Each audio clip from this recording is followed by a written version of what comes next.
All right. So, there's my hook for you.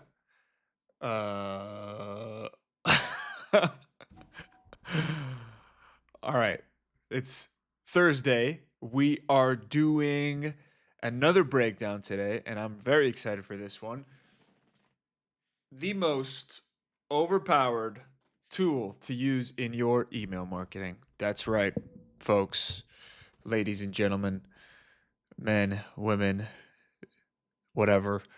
Uh, let's get right into it. Okay? Okay. I'm gonna smallin myself. Wee right here. Okay. I'm gonna take a sip of my good coffee and let's go. Mm. How does that sound on the mic? Are we getting ASMR E over here? All right. So this email is by Chris Orzakowski, who is very well known in the email marketing space. And he's done a lot, especially for e-commerce brands. So the only thing more powerful than advertising is the name of the subject line, which already you're gonna want to open this up, right? No matter what. I mean, I bet you his open rates on this is like over 60 to 70%. Okay, what is the only thing that's more powerful than advertising? We're about to find out.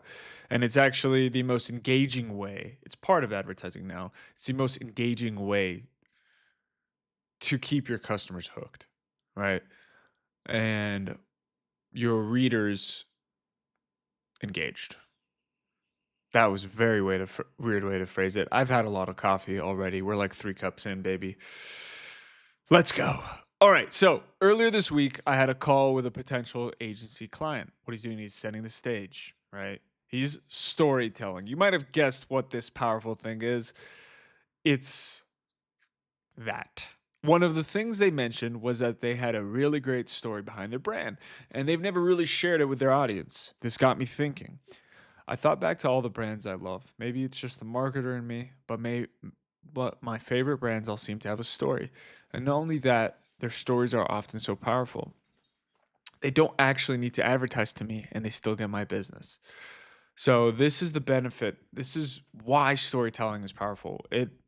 It's this primordial aspect within us. We came from hunters, gatherers, and before that, little monkeys, apes. But when we were around fires, thousands of years ago, when we were, gathered around fires, what what did we tell? We would tell stories even before language existed in one way, shape, or form, right? And now stories are the best way to keep people hooked, especially if your audience is less aware of their problem. We want to close that loop. That's the thing. Storytelling automatically has curiosity baked into it.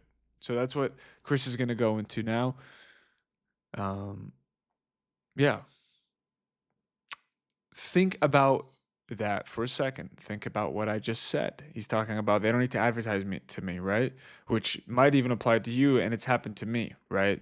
If someone's got a really good product, they don't really need to advertise that much. They do, but also if I remember them, if they are burned into my mind with their particular story, I'm fine paying a little more money personally. I'm price conscious when all the competitors are alike and I can get similar features and benefits from any one of them. That's when I go to price. But if there's someone that has a story, then I am going to naturally be geared towards that. And you can see it with referrals and with people you know their story. You're more likely to go to them, right? I mean, and if there's a giant price discrepancy, that's when it makes a difference. But, stories are powerful. All right, I'm rambling a little bit today. Sorry, not sorry. A few years ago, I was reading a Seth Godin book or listening, and he mentioned a guy named Sean Askinosi.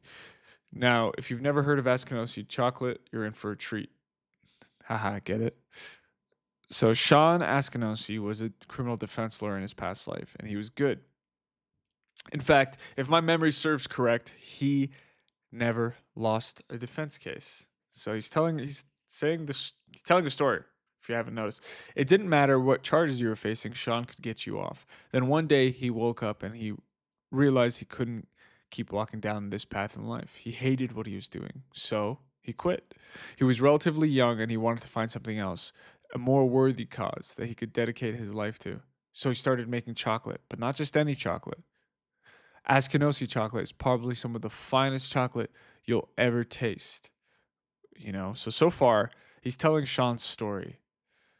He's this amazing lawyer that changed, and he was really good at it, but he wanted to quit. What does that remind you of? Right? We see in movies, we see people that we might even know people that are successful uh, in certain industries, and they end up quitting. I can relate to that. I've had that similar experience where I was making you know I used to work in cold call sales, and I made a decent living doing that, and I ended up quitting and getting a job that paid minimum wage at the time, but I enjoyed it. It had to do with what I was passionate about, which was jujitsu.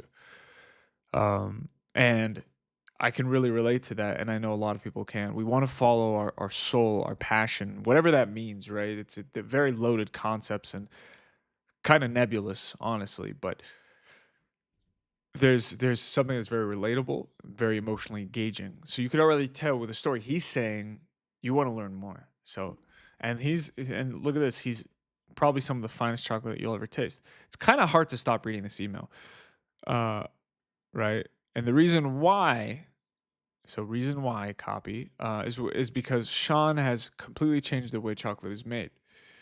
He travels to every single farm from where he sources his cocoa beans from. He reinvests into these farmers communities and businesses with a revolutionary profit sharing model. So his farmers earn more money, live better lives, and this completely revitalizes these farming communities. This enables him to get the best beans. On top of that, they also sponsor educational programs in their local community, teach kids about their industry and their model of doing business, and fostering a sense of entrepreneurship. A lot of this is on Askinosie is on the Askinosie website. So let's break that down. This is Sean's brand story. This is the person reading this is more towards e-com business owners, right? Maybe even copywriters too, sure. But if you're selling something, and anyone that's watching this and you're selling something and you're just saying, I sell this thing, it's this, right? Even let's say you're selling, and I know like I'm very deep in the jujitsu community. I've been doing it for a while. Like if I had my own school and I was just selling jujitsu and there was no real story behind it, I guarantee you that if you take a competitor who has a cool story and maybe even, people want authority in jujitsu, a lineage, that is going to be more appealing than just being like, we have jujitsu here. So you could be like, we have great jujitsu, and also this is the lineage, and this is our professor's story. You're more likely you're going to get a certain kind of person that's going to be more loyal to your school, if that makes sense. And you can apply that to everything, right? And especially if you get really detailed with the story. And look at this, his story also, it's a double whammy. It serves two purposes. It also is a key differentiator. It's USP. It's how he's different in this market, and it gets the consumer the best products, the best beans.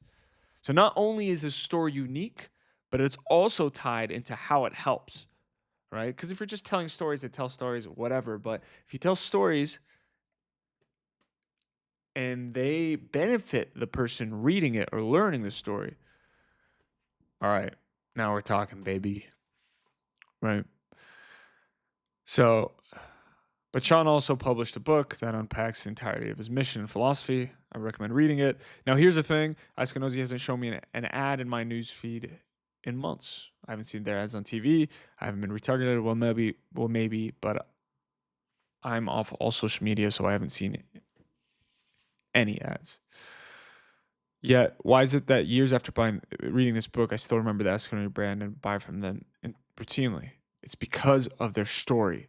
So this is the point that Chris is trying to make in this email. And if you could see how he's writing the copy, it's super, super choppy, and he's relating it to he's being he's conversational, and he's sharing, and he's personable, and kind of this is an aside from the storytelling piece. Like, this is how good emails are written today, right? It's not just let's do business. It's storytelling. It's your personal angle, and just being honest with your list, right? And that's what he's doing right here. Um, you know, so little aside there. So it's because of their story, and stories are overpowered. Basically, that's the lesson here today, is that stories are so powerful, and being able to tell stories, which I think we all are. I think some of us we lie to ourselves and we say we don't know how to tell stories. I don't know. I think I've done that for a long time, and it's like you do tell stories. You tell stories all the time, and you have a story. And if you're watching this and you're like, my brand doesn't have a story, find one, bro. Make one. Make a story, right? It doesn't mean you have to like bullshit, but just where is the story in your product, right? So that story clung to me. There, Ascari's story, I'll never forget it. I'll continue to buy from them year after year. I'll continue to get the peppermint chocolate bar every Christmas. I'll continue to buy from them, even though I could just run down to the local CVS to buy a much less expensive chocolate bar. Why do our brains work this way? Why do brand stories have such a powerful effect on us? I'm not quite sure. Back in the 50s and 60s, there was an eccentric ad man named Howard Gossage. He was best known for bucking a lot of Madison Avenue best practices. For example, some of Gossage's contemporaries believed that the way to sell product was to advertise over and over again until the potential customer finally relented and bought your product. So what Orzechowski Chris is doing right here is he's telling another story now, but this is proof, right? And this is looking back at something that this is 70 years ago, and that's a really good way to back any point you're making, is to point at someone who's done it before and who's done what you're talking about. So you're really demonstrating this point. You're not just telling, you're showing. You're saying, check this out.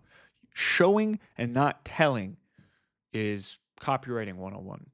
And it's the key to writing any good email, I think. If you're just telling people shit, guess what? People lie all the time. We're always telling. But if you can show and back it up, now we're cooking.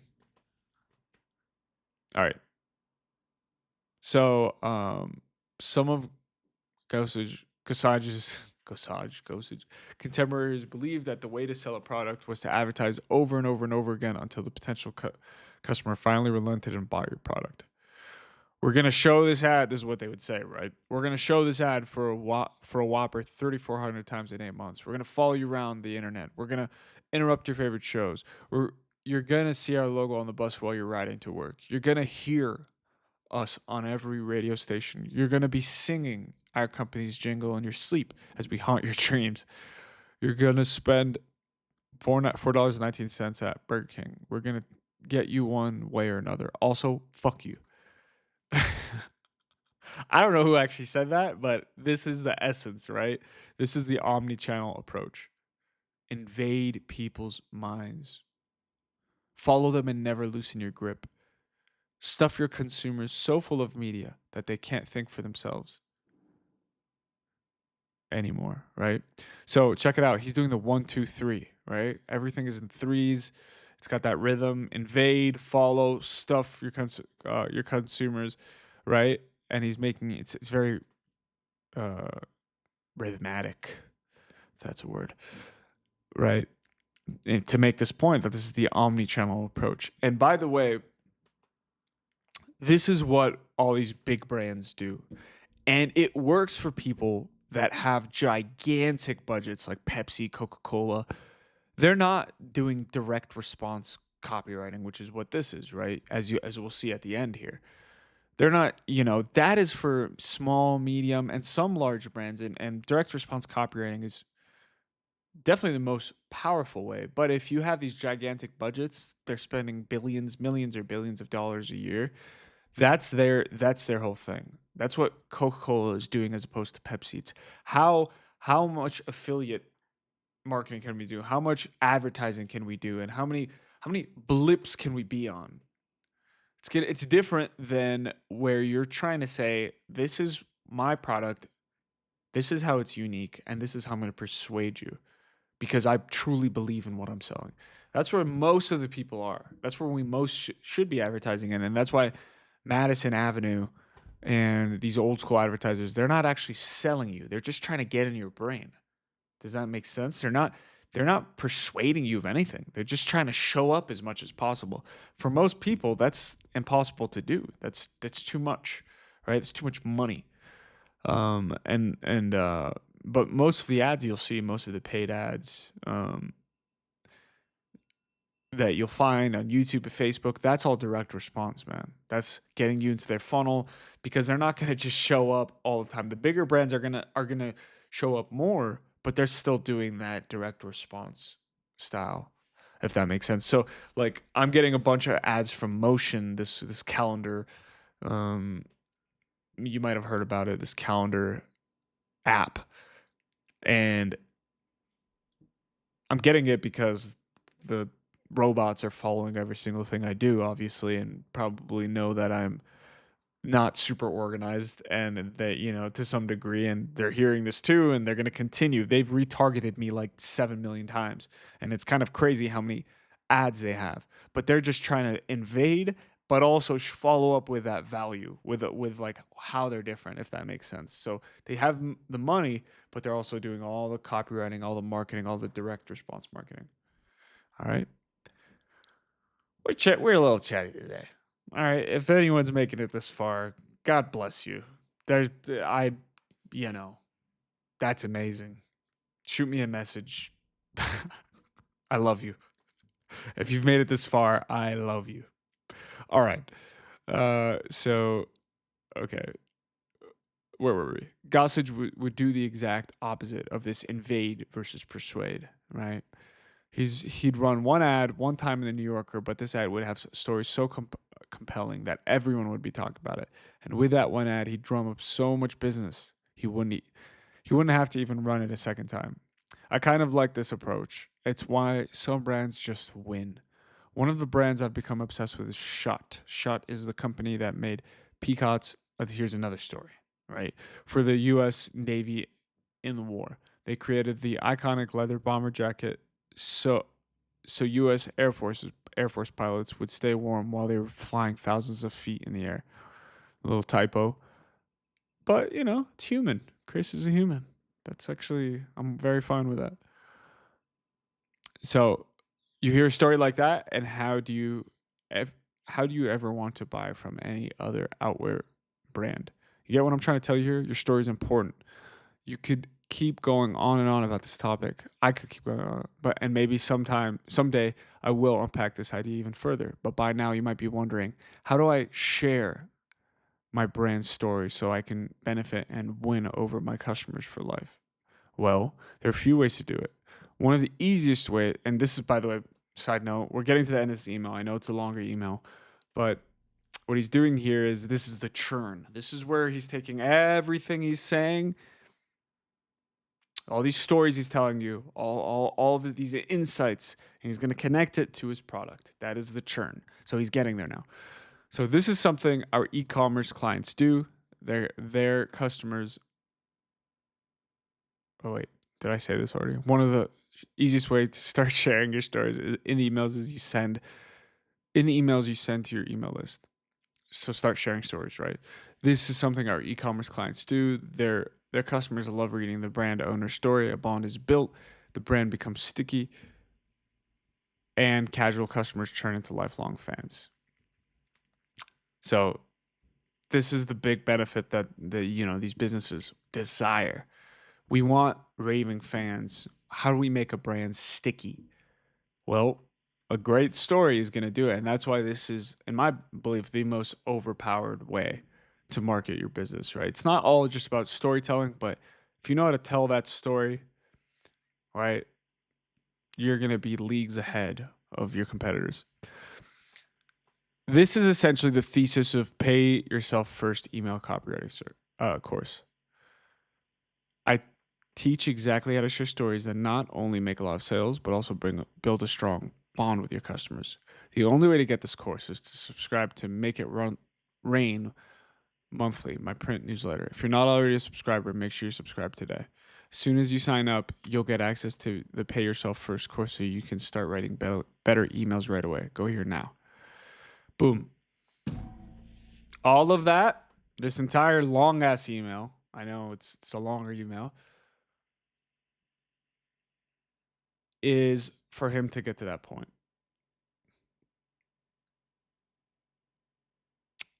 He told all these little mini stories that support his point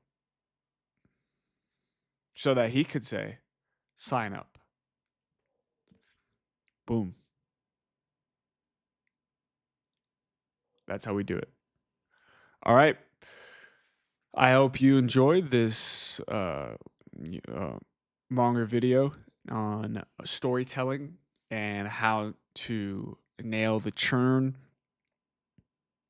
or really just the storytelling aspect of it, how to do all of that and get into your own product that tells you how to tell a story.